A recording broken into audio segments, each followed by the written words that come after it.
Cleopatra, cuyo nombre significa gloria de su padre, nació en la capital de Egipto, Alejandría.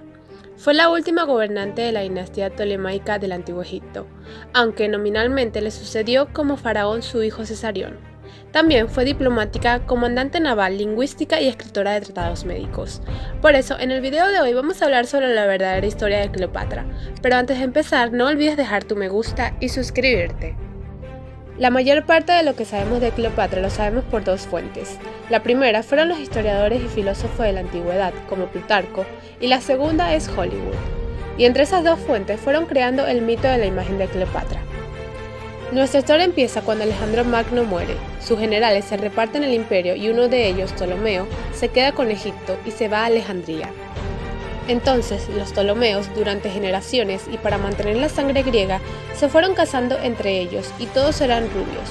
Entonces, primera mentira, Cleopatra no era esta belleza de rasgos finos y pelo negro. Probablemente Cleopatra era delgada, de pelo rubio, ojos claros y nariz grande. Y se sabe porque sale en muchas esculturas y monedas de la época. El padre de Cleopatra era Ptolomeo XII y no era muy querido por su gente porque mientras el pueblo se moría de hambre, Ptolomeo XII se la pasaba haciendo grandes fiestas para sus amigos y familia. Pero entonces su hija Berenice IV lo traiciona, le roba el trono y Ptolomeo XII huye a Roma y le pide ayuda a Pompeyo.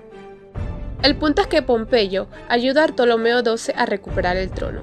Mata a su hija Berenice IV y es faraón hasta que muere en el año 51 a.C. Al morir le deja el trono a su hija Cleopatra VII, nuestra protagonista, y quien se casa con Ptolomeo III, que era su hermano. Cleopatra no fue la mujer que nos pintan, era una mujer de ciencia. De hecho, fue la primera de todos los de la dinastía tolemaica y la última que aprendió a hablar el idioma egipcio. Por supuesto, hablaba griego, también hebreo, arameo, sirio y probablemente hablaba latín. El punto es que era una mujer sumamente culta, sabía de literatura, música, ciencias políticas, medicina, poesía, astronomía, matemáticas y un largo etcétera. Y así, a sus 18 años se convirtió en reina de Egipto. Egipto tenía muchos problemas económicos y sociales, y como Ptolomeo, esposo de Cleopatra, era muy joven, sus consejeros y su otra hermana, Arsinoe, reinaban a través de él, pero no podían manipular a Cleopatra. El pueblo la amaba, era una buena gobernante que entendía sus modos y los escuchaba, pero siguieron manipulando a su joven esposo hermano y él decidió mandarla al exilio. Pero Roma se encontraba en una guerra civil, Julio César en un bando y Pompeyo en el otro. Los ejércitos de César ganaron, así que todos trataban de entrevistarse con él y obtener sus favores enviándole regalos. Pompeyo huyó a Egipto, y ahí el esposo de Cleopatra ordenó matarlo y entregarle su cabeza a Julio César. César fue a Egipto, y al ver a su enemigo muerto lloró desconsolado y se molestó con los egipcios. Incluso lo invitaron a ver a los cuerpos y estatuas de los faraones, pero él respondió que no quería ver muertos, que quería ver un rey y pidió ver la momia de Alejandro Magno. Pero que el hombre más poderoso del mundo estuviera molesto con los egipcios era malo para el esposo de Cleopatra, que puso hombres a vigilar los caminos para evitar que Cleopatra lograra entrevistarse con él. Una tarde César recibió una lujosa alfombra de regalo, y cuando el esclavo la desenrolló, Julio César se levantó asombrado por lo que vio. Era Cleopatra. Se había escondido en la alfombra y había logrado engañar a todos. Platicó con César y quedó fascinado con la inteligencia de esa mujer. César pasaba día y noche en compañía de Cleopatra.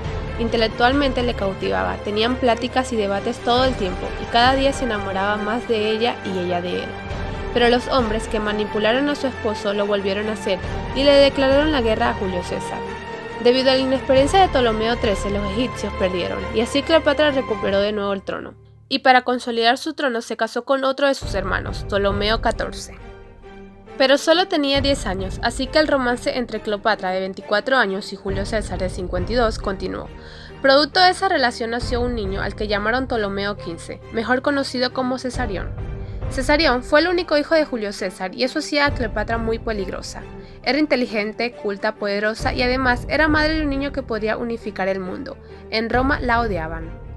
Cleopatra llegó a ir a Roma un par de veces, incluso César fue asesinado cuando ella estuvo ahí. Tuvo que ir a Egipto donde se encontraría con una terrible sorpresa. Su hermano esposo ya tenía 15 años y quería más poder, así que Cleopatra envenena a su hermano. Durante la ausencia de Cleopatra, los egipcios habían descuidado la ciudad, así que Egipto entró en una fuerte crisis económica. En Roma las cosas no estaban bien, y tras la muerte de César, 3 personas se repartieron el poder: Marco Antonio, político general y amigo de Julio César; Octavio Augusto, sobrino de César; y Lepido, general de César. Y como muchos no estaban de acuerdo, empezó otra guerra civil. Marco Antonio, que había oído de Cleopatra, le pidió ayuda. Ella en un principio lo rechazó para no verse en medio de una disputa entre romanos. Ella después accedió a reunirse con él, y fue a verlo, pero sería bajo sus términos.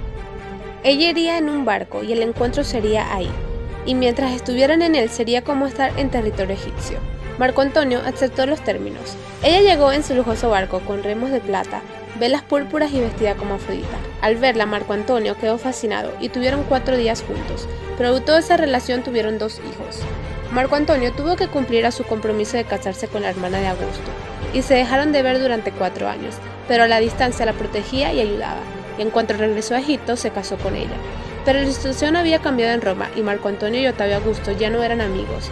Octavio acusaba a Antonio de haberle regalado muchos territorios a la reina de Egipto y de que actuaba en contra de Roma, y todo era por culpa de Cleopatra. Cleopatra y Augusto querían unir el mundo, querían mudar la capital del imperio a Roma, y lo único que se interponía en el camino de ambos era Augusto, que además estaba furioso porque Marco Antonio repudió el matrimonio con su hermana y se fue con Cleopatra. Todo se decidiría en una batalla naval. Marco Antonio contaba con barcos más grandes y un ejército mayor, pero sus enemigos, que iban con barcos más pequeños, lograron rodear la flota de Cleopatra, y entonces Marco Antonio recibió un mensaje: Cleopatra había sido asesinada. Marco Antonio se suicidó ahí mismo, pero Cleopatra estaba viva, la trampa funcionó y los ejércitos de Octavio triunfaron. En Egipto se enteró de que el plan de Octavio era tomarla como prisionera y exhibirla encadenada por las calles de Roma. Y según la leyenda, Cleopatra decidió suicidarse antes de darle el gusto a sus enemigos de hacerla prisionera. Le pidió a sus criadas una cesta, unos dicen que con flores y otros que con frutas, y metió la mano hasta que una cobra que estaba en el fondo la mordió. Y esta es la historia de hoy, espero que les haya gustado. No olvides dejar tu me gusta y suscribirte. Gracias por el apoyo y hasta la próxima.